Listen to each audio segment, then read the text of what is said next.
I want to tell you about her before I tell you about the case, because by the time most people hear about cases like this one, the person at the center of it has already become a number in a file. She was not a number to me. She never was. She was a woman who drove 40 minutes to work every morning, packed her own lunch because the cafeteria was too expensive, and stayed late without being asked because her patients needed her to.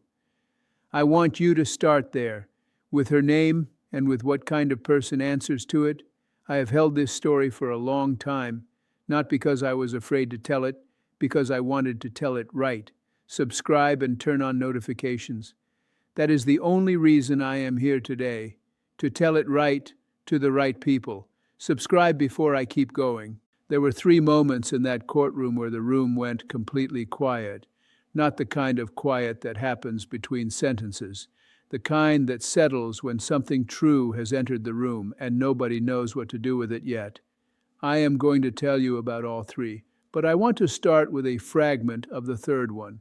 The silence after I read the sentence aloud, because that is where I still find myself when I think about this case. I could hear the ventilation system in the ceiling. I could hear one chair shift slightly and then stop. I had just spoken words that could not be taken back, and the room understood that, and it went still around that understanding. That is where I want to begin, and now I want to tell you how I arrived there. Maria Tran was 31 years old when I first saw her walk into my courtroom. She was a registered nurse with 6 years at Holloway Regional Hospital in Claremont, and not a single formal disciplinary action on her record. She wore her hair pulled back the same way every day of the trial. I noticed that. It told me something about how she was carrying herself.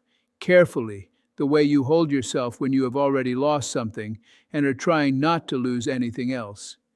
She sat at the plaintiff's table with her hands resting on top of her folders. Not gripping, just resting. She was the kind of person who made you want to be precise on her behalf. The defendant was Gerald Storch, 54 years old, Chief Financial Officer of Holloway Regional Hospital for 11 years. He came in composed, flanked by 2 attorneys whose suits cost more than Maria's monthly salary. He arranged his materials into neat parallel stacks and spent considerable time looking at them rather than at the people speaking. I notice where attention goes in my courtroom. He looked at his papers when Maria spoke. He looked at the back wall when her attorney made arguments. But during a recess on the 2nd day, before the gallery had cleared, I watched Storch sit alone at the defense table and look at his hands, not examining them, just sitting with them, the way someone does when working out something unresolved. That moment made the whole situation worse. It told me he already knew, on some level not yet spoken aloud, exactly what he had done. I have one request before I go further. Subscribe to this channel, not because I need the numbers, because Maria, the person at the center of this case, deserves to have her story heard by more than the people who happen to be in that courtroom. Subscribe, then let me continue. The incident occurred on the evening of October 14th, Thursday, Holloway Regional Hospital, 3rd floor medical surgical unit, approximately 7:40 in the evening. A patient named Dennis Achebe had been admitted 2 days prior with a severe diabetic complication. He was 57, uninsured, and had difficulty understanding the billing paperwork placed before him on admission. He had a daughter who was 17 and a son who was 12 at home, and he had told admitting staff he was worried about the cost of his care. Somebody wrote that down. Maria was assigned to his floor that night. Dennis had a question. Earlier that day, a billing representative had told him his treatment was generating costs that required a payment arrangement before certain services could continue. He had not understood what he had been told. He was scared. He asked Maria to help him make sense of it, and Maria sat down in the chair beside his bed, next to the IV pole and the monitoring equipment, and she helped him understand it. Then she went further. She connected him, using her personal phone, to a nonprofit patient advocacy line she knew about. She wrote the number on the notepad from his bedside table. She told him to call in the morning. She told him there were people whose specific job was to help with exactly this, and that he was not going to fall through alone. That conversation was observed.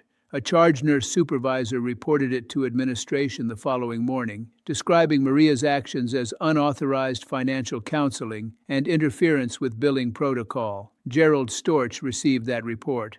On the morning of October 16th, 2 days after Maria sat in that chair and wrote down a phone number, she was called into a meeting and told her employment was terminated, effective immediately. Storch said in that meeting, this came out fully in deposition testimony. He said, "We cannot have clinical staff making decisions that belong to the financial department. I want you to hold that sentence. I am not going to tell you what to do with it. Just hold it. If something in what I have said so far has stayed in your chest, subscribe, because what I am about to tell you next will stay longer. Subscribe now and then let me keep going." The wrongful termination suit was filed on December 3rd of that year. Maria was represented by Celeste Park, a labor and employment attorney with 19 years of practice who knew this area of law with precision that showed in every document she filed. The complaint alleged retaliatory termination, violation of protected activity under the state's Patient Advocacy Protection Statute, and intentional infliction of emotional distress. Storch and Holloway Regional Hospital were named as co-defendants. There is a provision in that statute most people would have no reason to know about. It is called the Facilitative Assistance Clause. It covers healthcare workers who provide patients with referrals to external advocacy organizations, even outside their strict job description. The hospital's legal team argued the clause applied only to workers formally designated as patient advocates. Maria had not received that designation. She was a nurse. Their argument, stated plainly, was that a line drawn inside a hospital policy manual could define the outer boundary of a state statute written to protect patients and the people who care for them. I considered that argument fully. I gave it every hour it deserved, and I found, when I sat with it long enough, a gap between what the statute was written to accomplish and what the argument was trying to use it to do. I have been on this bench 22 years. My role was to apply the law as written and reasonably interpreted, not to reach beyond it. I have never forgotten that limitation, but I have also never confused limitation with silence. The morning trial began. I was at the bench before anyone else. I watched the courtroom fill. Maria came in first with Celeste Park.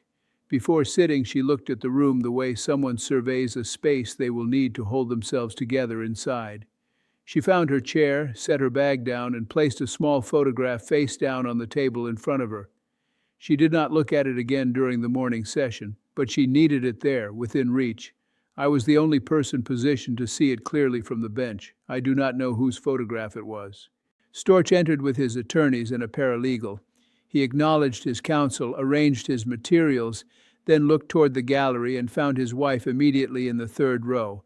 Then he looked away from her and did not look back for the rest of that morning. Subscribe. I will say it plainly. I owe it to her to keep telling this story. You subscribing is how her story reaches past this video. Subscribe and stay. Now I want to tell you about Silence 1. It came on the second day of testimony. Maria was on the stand. Her attorney had walked her through October 14th, Dennis Achebe's room, the conversation, the notepad. Then Celeste Park asked one plain question. She asked Maria why she did it, why she took the time on a full floor to sit down in that chair. Maria paused, maybe 4 seconds. Then she said, because he was alone, and he was scared, and I knew something that could help him. That is why I became a nurse. That sentence entered the room, and the room stopped. I know the difference between a silence that happens because no one knows what to say and a silence that happens because something entirely true has just been spoken and the truth is asking for a moment. This was the second kind. It lasted approximately 8 seconds. The defense attorney broke it with an objection the room recognized as reflex. I noted the silence and what it told me, that Maria had not made an error in judgment on October 14th. She had acted from the center of what she believed her work required. The termination was not a response to a mistake. It was a response to an act of care that a financial officer read as a threat. The evidence around that silence was foundational. Storch's termination memo dated October 16th. HR records showing no formal disciplinary process, No warning, no review, no opportunity to respond. Direct and immediate. Email records confirming the billing report reached Storch personally within hours of being filed. Then the text messages, produced in discovery, including one from Storch's personal phone to the hospital's general counsel on the evening of October 15th, the night before the termination was delivered. It read, "We need to move on the trans situation before this gets complicated." Those were the exact words. Maria's documented losses were also precise. Annual salary at termination was $60,700, 11 months of unemployment, lost wages totaling $74,000, uninsured medical costs adding $8,200, real numbers, real months of a real life. I want to ask you to subscribe before I go further. I do not ask lightly. What comes next is the part that cost me the most to say out loud. Subscribe. Stay with it. Storch testified on the fourth day. He used phrases like fiduciary responsibility and clinical boundary protocol and operational integrity. He described his decision as necessary, made in accordance with established policy. He said, "The hospital operates within very specific regulatory and operational frameworks. Every employee is made aware of those frameworks. When someone steps outside them, regardless of intent, the integrity of the whole system requires a response." He said that. I wrote it down. I looked at it for a long time before I moved on to the next page. His attorney asked whether he had any personal feeling about Maria's employment record prior to the incident. Storch said, "Maria was a good nurse. I never said she wasn't." He offered it as reasonableness, as the image of a man who made a hard decision rather than a wrong one. What it told me was something he had not intended. He had not fired a problem employee. He had fired someone he acknowledged was good, because her goodness had reached in a direction that threatened something he valued more. He said it to help himself. It did not help him. Then silence too arrived. It came the moment his testimony ended. His attorney said no further questions, and the room did not fill with the usual ambient movement that follows testimony.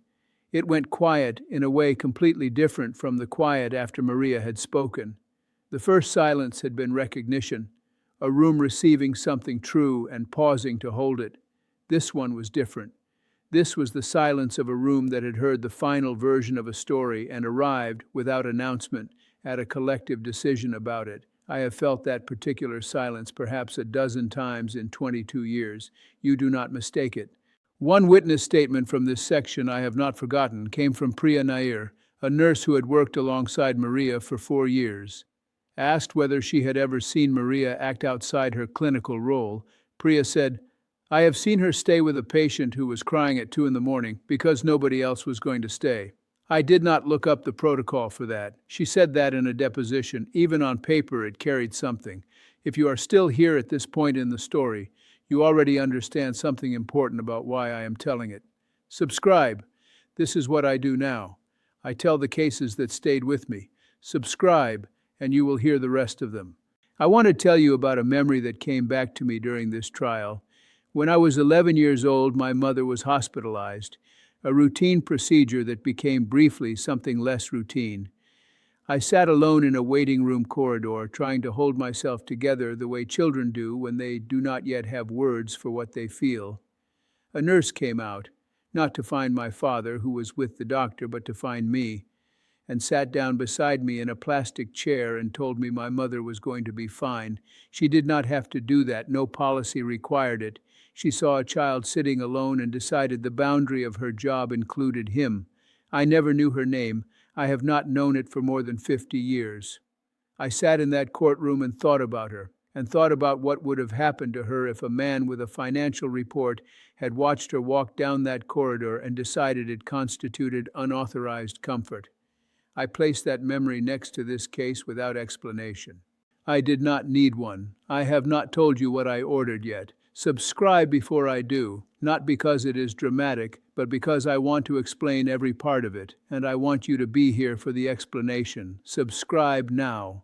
The defense argued that Storch followed established protocol, that the policies were clear, and that the termination was enforcement rather than retaliation.